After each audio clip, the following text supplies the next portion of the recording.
রাস্তাঘাট উন্নয়ন আমরা উপজেলা থেকে এবং এমপি থেকে নিয়ে আমরা করার চেষ্টা করছি। আমার মনে হয় আগামীতে আজ অল্প কিছু বাকি আছে, এগুলো সবকিছুই মেকআপ হয়ে যাবে।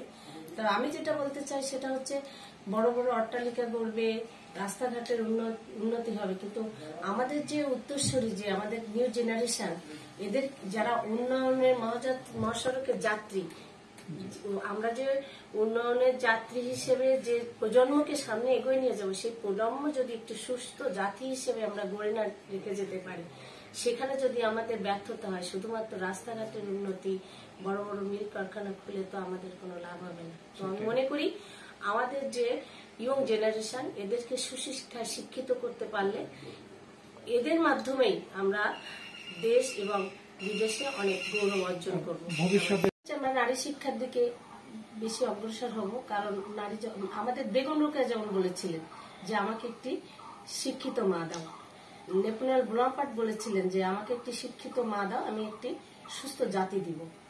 তো সেটা চিন্তা করেই আমি প্রথমেই যেটা সেটা হচ্ছে নারী শিক্ষার দিকেই আমি বেশি মনোনিবেশ করব, কারণ অনেক মেয়েরা আছে বাল্য বিবাহের কারণে তারা ঝরে যায়, তারা লেখাপড়া করতে পারে না, এবং শুধুমাত্র বাল্য বিবাহের কারণেই মানে অনেক সমস্যা সৃষ্টি হয় সংসারে, এবং আমাদের অনেক সালিশ করতে হয়। তো সেক্ষেত্রে যদি আমরা নারীদের ঠিকমতো শিক্ষা গ্রহণের মাধ্যমে তাদের যদি কর্মময় জীবনে ফিরিয়ে আনতে পারি, তাহলে আমাদের দেশের যে সমস্যাগুলো এটা অনেক অংশে লাঘব হবে।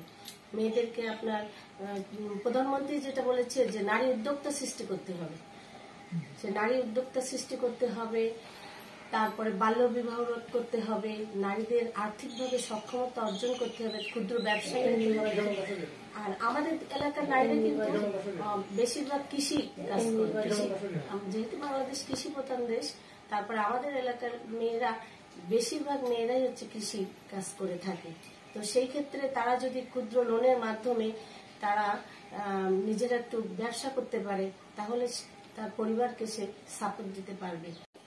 আমি সেখানে ছুটে যাই। আমাদের অপরাজিতা নেটওয়ার্কের একটা আমাদের নেটওয়ার্ক আছে, নেটওয়ার্ক তারপরে আগে ছিল আমাদের নারী কেন্দ্র ছিল।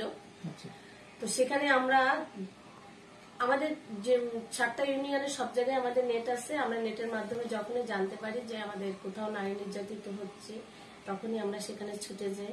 বিশেষ করে শিশু ধর্ষণ, তারপরে নারী ধর্ষণ, এগুলো যখনই হয় উপজেলাতে, তারপরে আমাদের হসপিটালে যেরকম ডেলিভারি রোগী যখন নিয়ে যাওয়া হয়, সেখানে তাদেরকে স্বাস্থ্যক্ষেত্রে তাদেরকে অনেক সময় ইগনোর করা হয়, সেক্ষেত্রেও আমি আমার ভূমিকা রাখি, যাতে করে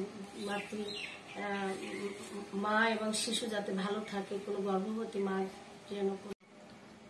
আমার এলাকাবাসী প্রত্যেকের কাছে আমার আকুল আবেদন, আপনারা প্রতিবারই নির্বাচনের সময় আমার পাশে থাকেন, অর্থ, শ্রম, সময়, মেধা দিয়ে আমাকে সাহায্য করেন।